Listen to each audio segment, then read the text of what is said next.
Hi, എല്ലാവർക്കും സുഖമല്ലേ? എനിക്ക് 2 ദിവസം കുഴപ്പമൊന്നും ഉണ്ടായിരുന്നില്ല.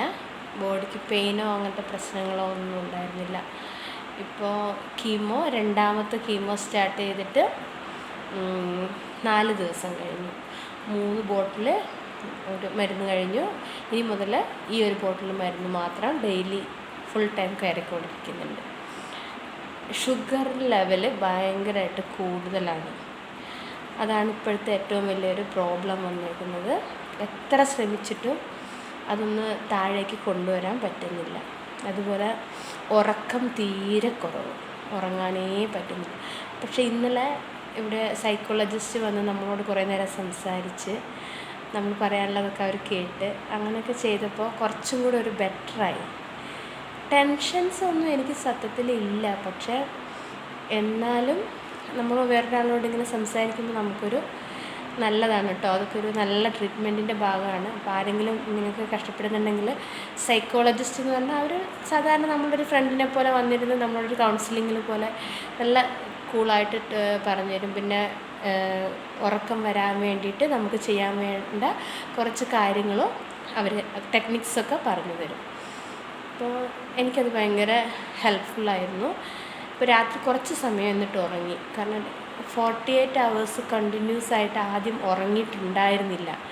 അതിൻ്റെ ഒരു ടയർഡ്നെസ് എനിക്ക് മൈൻഡിലും ഉണ്ടായിരുന്നു, ബോഡിക്കും ഉണ്ടായിരുന്നു. പക്ഷേ അതെന്തായി, അവരുടെ ആ ഒരു ഇടപെടൽ കാരണം കുറഞ്ഞു കിട്ടി. പിന്നെ 500 മേലേക്കാണ് ഇപ്പോൾ ഷുഗർ ലെവൽ നിൽക്കുന്നത്. അത് മരുന്നിൻ്റെയും ഉണ്ട്. പിന്നെ എൻ്റെ ബോഡിക്ക് ആ ഷുഗർ എന്തോ ഒരു പ്രോബ്ലം വന്നിട്ടുണ്ട് പെട്ടെന്ന്. എന്നാൽ നല്ല ടയേർഡാണ്, ഭയങ്കര ഒരു ടയേർഡ്നെസ് ഫീൽ ചെയ്യുന്നുണ്ട്. പക്ഷേ ബോഡിയുടെ എവിടെയും ഒരു പെയിൻ എനിക്ക് ഇല്ല. ഇത്ര ദിവസമായിട്ടും എവിടെയും പെയിൻ ഇല്ല.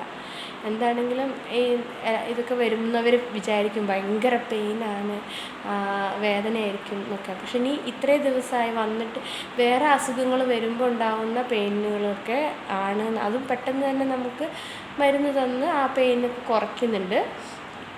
ഈ ദിവസങ്ങളിലൊന്നും ഇപ്പോൾ ഒരു 10 ദിവസത്തിനിടയ്ക്ക് എനിക്ക് നല്ല വേദന, അങ്ങനെ ഒരു നമ്മൾ സാധാരണ വീട്ടിലിരിക്കുമ്പോൾ നമുക്കുണ്ടാകുന്ന കുറച്ച് കാര്യങ്ങളുണ്ടല്ലോ, കുറച്ച് വേദനകളും, നമ്മൾ കുറേ പണിയൊക്കെ എടുത്തു കഴിയുമ്പോൾ കാല് വേദന അങ്ങനെയൊക്കെ ഉണ്ടാവില്ലേ, അതുപോലും ഇപ്പം ഇല്ല. ഒരു ഷിവറിങ് ഉണ്ട്, സംസാരത്തിന് കുറച്ചൊരു ക്ലാരിറ്റി ഇങ്ങനെ പറയുമ്പോൾ ഉണ്ടാകുന്ന അങ്ങനത്തെ പ്രോബ്ലംസൊക്കെ ഉണ്ട്. അല്ലാതെ ബാക്കിയൊക്കെ ഓക്കെയാണ്. പിന്നെ അത് തന്നെ ഒരു നല്ല സൈനായിട്ട് എനിക്ക് തോന്നുന്നു. കാരണം നമ്മൾ ഒരുപാട് വേദനിച്ചിട്ടാണ് നമ്മൾ ഈ ഒരു ടൈം കടന്നു പോകുന്നതെങ്കിൽ അതൊരിത്തിരി ബുദ്ധിമുട്ടായിരിക്കും, നമുക്ക് അറിയാലോ. പക്ഷേ അങ്ങനൊരു വേദനയില്ല. അത് തന്നെ ഒരു വലിയ സന്തോഷമാണ്. പക്ഷേ എങ്ങനെയെങ്കിലും ഷുഗർ കുറയ്ക്കണം. ഇപ്പോഴത്തെ പ്രധാനപ്പെട്ട പ്രശ്നം അതാണ്, ഷുഗർ ഒന്ന് ലോ ആക്കുക. ഡയറ്റീഷ്യൻ വന്നിട്ട് ഫുഡ് ഫുള്ള് നമ്മൾ പലതരത്തിൽ കൺട്രോൾഡ് ആക്കിക്കൊണ്ടിരിക്കുകയാണ്. നമുക്ക് കഴിക്കാൻ പറ്റുന്ന രീതിയിൽ അതിനെ ഷുഗർ ലെവൽ കൂടാത്ത രീതിയിൽ അങ്ങനെ ഡയറ്റീഷ്യൻ വന്ന് അവർ നമ്മളെ ഹെൽപ്പ് ചെയ്യും. ഡയറ്റീഷ്യൻ വരുന്നുണ്ട്, സൈക്കോളജിസ്റ്റ് വരുന്നുണ്ട്. പിന്നെ നമുക്ക് ഇപ്പോൾ ഷുഗറിൻ്റെ തന്നെ ഡോക്ടർ വേറെ വരും.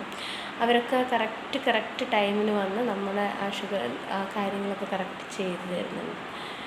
പിന്നെ എനിക്ക് ഇപ്പോൾ ഞാൻ പറയാൻ വിചാരിച്ച് വന്നത്, നമ്മളൊരു ക്യാൻസർ വന്നു എന്ന് പറഞ്ഞിട്ട് നമ്മളിങ്ങനെ അയ്യോ എന്ന് പറഞ്ഞിട്ട് വേദനിച്ച് അങ്ങ് ഇതാകും എന്ന് ആരും ടെൻഷൻ ആവേണ്ട ആവശ്യമില്ല. കാരണം ഒരു ഫെബ്രുവരി 15 എനിക്കിത് അറിയുന്നത്.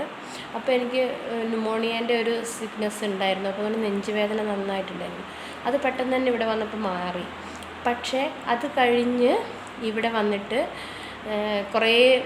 കുറേ ദിവസങ്ങൾ വേറെ ചെറിയ ചുമ അല്ലെങ്കിൽ നമുക്ക് വേറെ വന്ന അസുഖങ്ങളുടെ അതെല്ലാം മാറ്റിക്കഴിഞ്ഞപ്പോൾ എനിക്ക് വേറെ പെയിനുകളൊന്നും ആ ഒരു അസുഖമായിട്ട് ക്യാൻസർ എന്നുള്ള ആ ഒരു അസുഖമായിട്ട് ബന്ധപ്പെട്ട് വന്നിട്ടില്ല.